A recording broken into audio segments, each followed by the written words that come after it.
Good morning, Bix Weir, road2roota.com. Good morning, Horn of Z's, your sip of coffee. Lots going on, as usual, in the world. I'm going to go through Zero Hedge this morning. Thank you for all the kind comments about the my Tom Petty tribute yesterday. I hadn't played that song in, 20, 30 years, so thank you. Thank you for putting up with it. If you haven't seen it, check it out. Go to Road to Roota YouTube channel. All right, the false flag information, like I said to everybody, I withhold all judgment until 2 weeks. 2 weeks. But that doesn't stop everybody else from running around and seeing all the inconsistencies that are going on. I've gotten a lot of emails saying, I know a person who was shot and killed. I would say, yes, people die all the time in false flags. False flag does not mean it did not happen. It means it was done for an agenda, and it was done differently than what the mainstream media is telling us. And that's very clear, that it was done differently than what, it's not a lone gunman. It smells like a rat. But I'm going to withhold judgment. And all the YouTubers are out there going crazy with this stuff. So, yeah, if you're into that, go track it down. And, I would say, first of all, go to the suspected shooters, friends and family, and say, hey, what else was this guy doing? Clearly, they're trying to portray him as a lone gunman, but everything smells a little odd about it because he wasn't into guns. He had no record.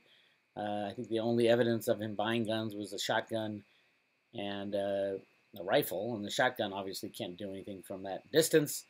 And a rifle, if you listen to the gunshots, people were telling me it sounds like a saw gun because it can increase in intensity and slow down.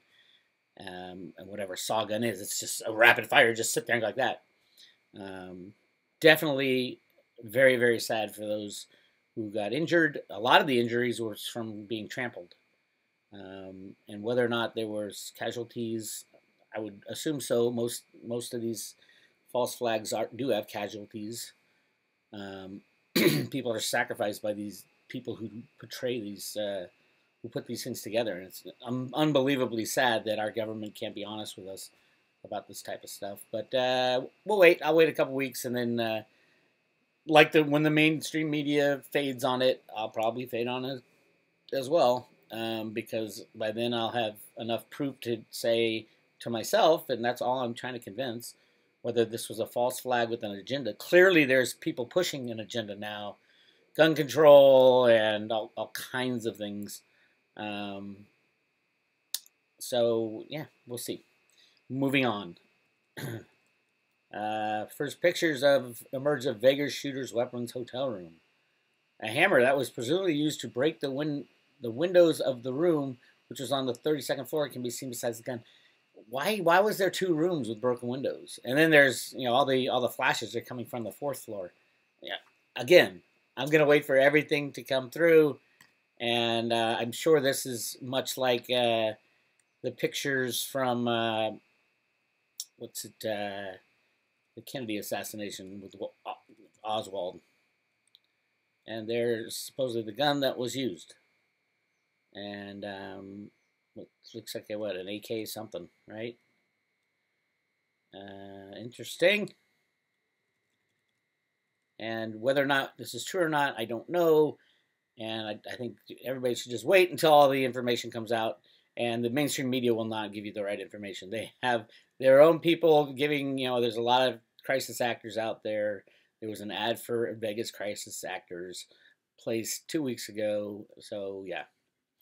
Anyway, moving on. Yield slide as market smells a squeeze on Powell Fed chair chatter. What the Fed says and what they do doesn't matter. Everything is controlled out of the computer programs at the basement of the U.S. Treasury and out of the New York Fed. Everything. Absolutely every price out there. They have a hard time rigging the crypto markets, but they want it. They want to support it. That's the other thing that people aren't getting is, yes, the U.S. government is deeply involved in the cryptos, has been from the very beginning, and the beginning is not the release of the Satoshi White Paper. The beginning goes back to the 80s, even the 70s and 60s, with Greenspan inventing the computer programs that created our our electronic monetary system today. And absolutely, that was their job. Greenspan's job at the Fed was to be in charge of electronic money. And was he involved with the Satoshi gang? Is he Satoshi? I would say the possibility is high. He definitely knew everything about it, and he was definitely involved because the CIA was involved since the 80s and 90s in the creation of a alternate monetary system that had no control by any government. Ultimately, that would be the best form of money. Is no government can control it, and that's kind of what's happening. We'll see how it goes. I mean, it's a risk, yes. The cryptos are always a risk. It's still way early, but you get rewarded for being way early. I wish I was smart enough to figure this out back in 2010, 2011. Although I probably wouldn't know how to mine. And there were no exchanges in 2009 when the Satoshi white paper came out. So yeah, it was tough to get your hands on some cryptos, some Bitcoin back in the early days because you had to be a miner. But those people have been amply rewarded, as they should be. Right now, we're still in the way early days. It's very hard still to buy cryptocurrencies and tokens. So yes, you should be rewarded for the foresight you have and your technical ability to learn how to go into Ether Delta and buy some salt. And you will be rewarded in the long run. And that's why I'm investing these for the long run, not the short-term ups and downs. All right, so let's just jump on a couple exciting ones. Active bond traders have never been more short treasuries. Is the squeeze imminent? Of course. But it doesn't matter. Does it really matter when Steve Mnuchin, the head of IT for Goldman Sachs, is in the basement of the Treasury every day, clicking a mouse, saying, I want the U.S. Treasury bonds to go here. I want gold to go here. I want silver to go here. Hey, you guys. Hey, you Bitcoin guys. Why don't you take it down a notch? And we're going to, it literally is the guy behind the curtain from The Wizard of Oz. It used to be Greenspan back there. Now it's Steve Mnuchin back there pulling the levers and pressing the buttons. And let's not forget Stephen DeVoe, who's always in the hiding out there and claims he's never addressed it. The Roota stuff, that was him who adapted the comic book. That was him probably who told them when they redid the comic book to take out the economic formulas that Roota wrote in the sand and add 9/11, 11 plus 9 in the Federal Reserve Bank of Boston comic book. If you know what I'm talking about, go to roadtoroota.com and you will figure it out and your eyes will be opened, which is always good. Here we go. Wells Fargo CEO to apologize again to Congress for massive fraud. Does anybody ever go to jail? Is Wells Fargo going to be that scapegoat company that goes to jail? Jamie Dimon, I can give you 400 reasons why he should be in jail. My favorite one is the whale trade when he lied to his investors that there was he said it was a tempest in a teapot, much ado about nothing. When asked on a earnings call what's going on with this rumored trade, he said no, there's no impairment, there's no nothing, and oh, by the way, it turns out he knew everything long before that. That is completely illegal under the securities laws. He should have been put in jail. And then he signed, this is after the Dodd-Frank requirement that the CEO of every company sign off and verify that their earnings results are true and accurate. And this was clearly a huge impairment, clearly something that needed to be told to the investor, and he lied about it. Any other CEO would go to jail, but Jamie Dimon is given a free pass, and then Maria Bartiromo comes on and says, oh, Jamie Dimon is the most respectable banker in the world. Give me a frickin' break. So here's something interesting, and it has to do with the road to Roota theory. I'm going to have another sip of coffee for this one. So on the road to Roota theory and the documents that came out of the Fed, the way Roota reallocates assets to the population is by age. It's by who has bought into the system the longest, they deserve the most, and then that's how the colored flowers are distributed throughout the population. Now, the way I analyzed it is back in the early 60s or early 70s when Alan Greenspan was the head of the Council of Economic Advisors for Gerald Ford at the time, he was in charge of two things. One was to manage the money supply and look how they could go off a gold standard after Nixon, take them off the gold standard. Greenspan was behind the scenes rigging the markets. And then he came to work directly for the government for Ford to fix Social Security also. Now, Social Security is a real interesting thing. No one's allowed to touch it. They're not allowed to invest it. That's the only thing that hasn't been stolen by the bad guys within the United States. And the reason I believe that is done is because that was what they were going to use to allocate the new gold-backed currency when the system fell apart. And that was Greenspan's idea, because those who had bought into the system the longest and worked the hardest would get the most first, and then it would trickle down.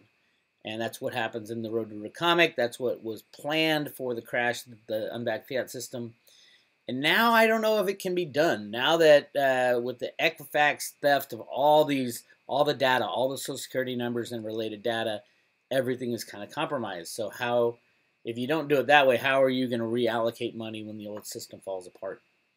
It's going to be a challenge, because nobody knows if the Social Security accounts have been compromised or have not. They're not talking about it. One good thing is, good thing for the cryptocurrencies. Cryptocurrencies are a trust machine, and something like Salt that uses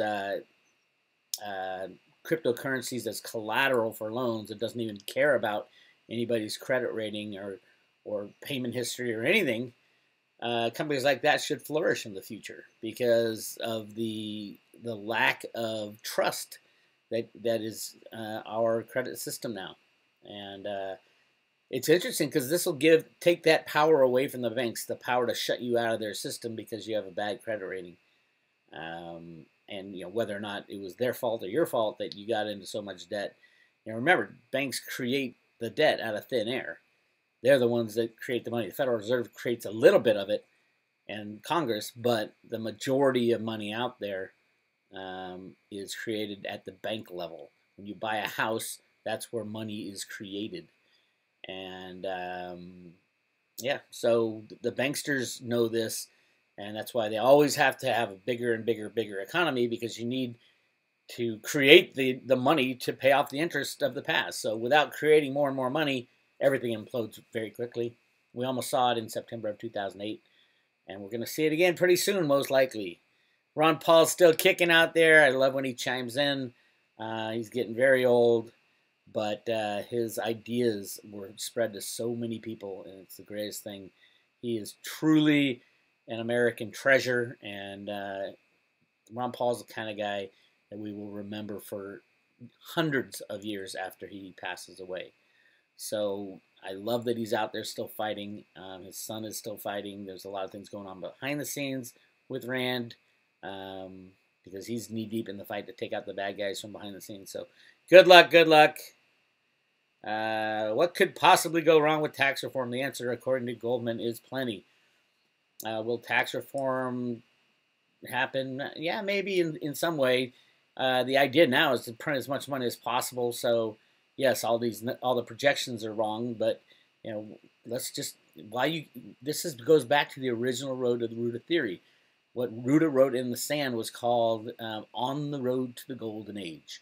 It was a 1960s economic theory that said if you're going to go from an unbacked fiat system to a gold standard, the best way to do that is to print as much money as possible, soaking up all the benefits, and then crash the system. Don't crash it right away, because there's so much you can do. You can spread money throughout the world and build buildings and build your military and build infrastructure and feed the poor.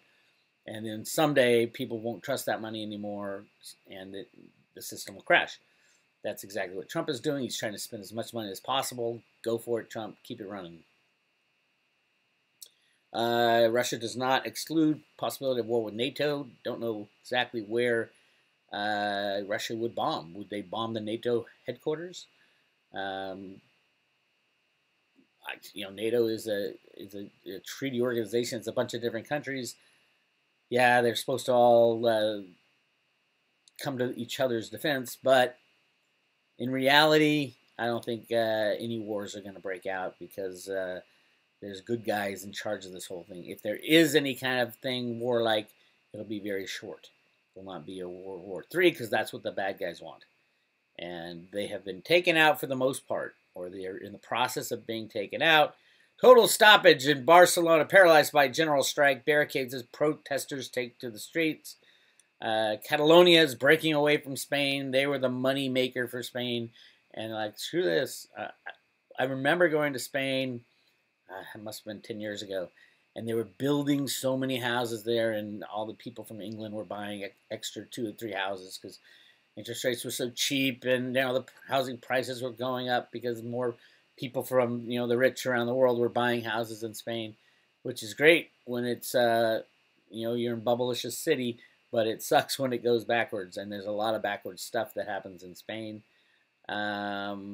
The concept of part of Spain breaking off, it will be messy. It'll be messy. It'll destroy the EU, obviously, because they're an EU country.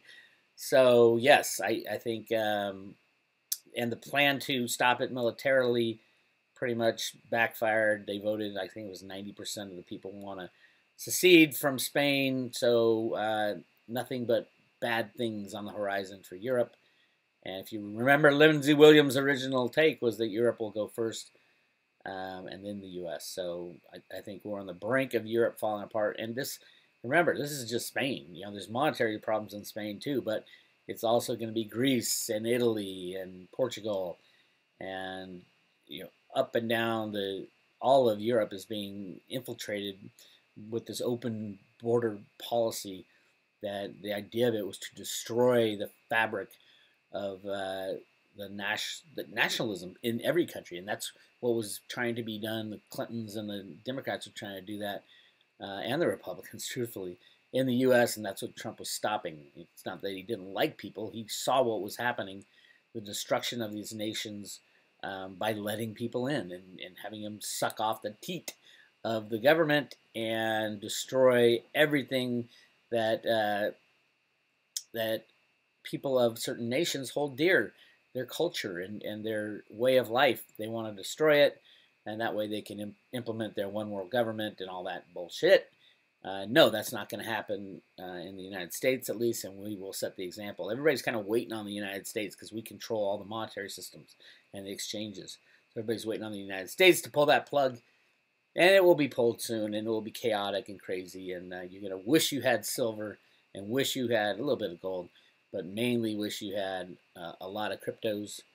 And the good companies. The bad companies, you're going to wish you'd never bought this crazy idea because they'll go away. Just like Pets.com went away. These bad companies will go away.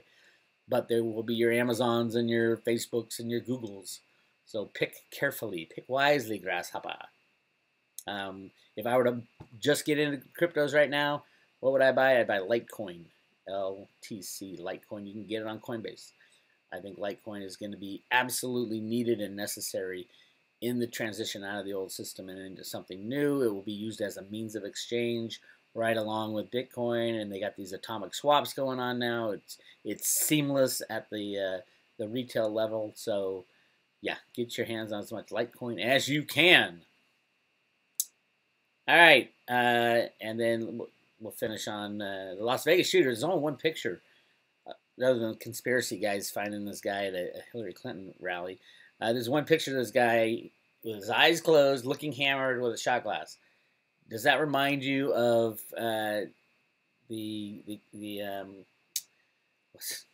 what's his name? The Kennedy assassination. Lee Harvey Oswald with his gun and his paper says, "Look, I'm the criminal." They're trying to do the lone wolf type of thing with this guy. No way is this a lone wolf. I can already figure that one out. This was not a lone wolf action. This is something that is completely different. Yeah, I think people did die. I don't know about the numbers. I think a lot of people were injured, got trampled, jumping over fences and things like that. But, the official story is not the real story.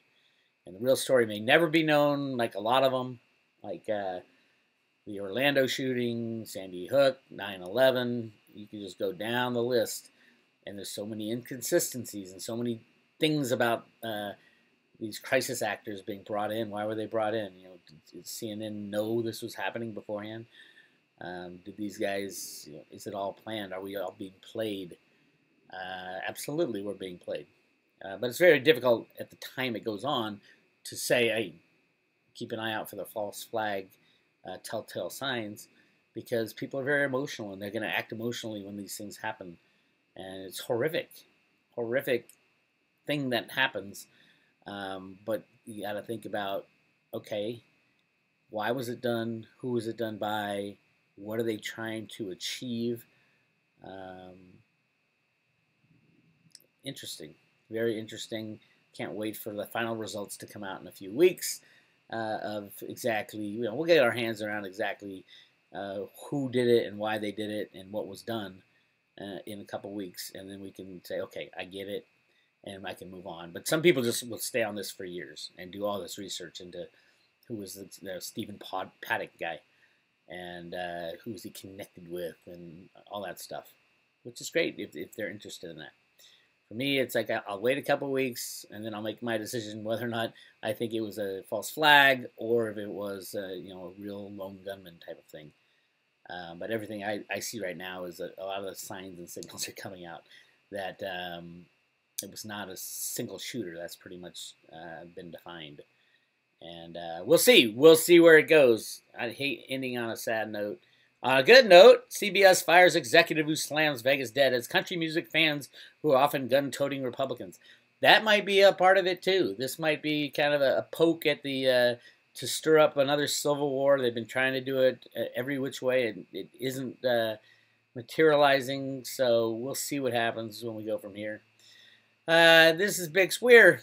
That's all I got for you this morning, and then later this afternoon I want to talk about some crypto stuff.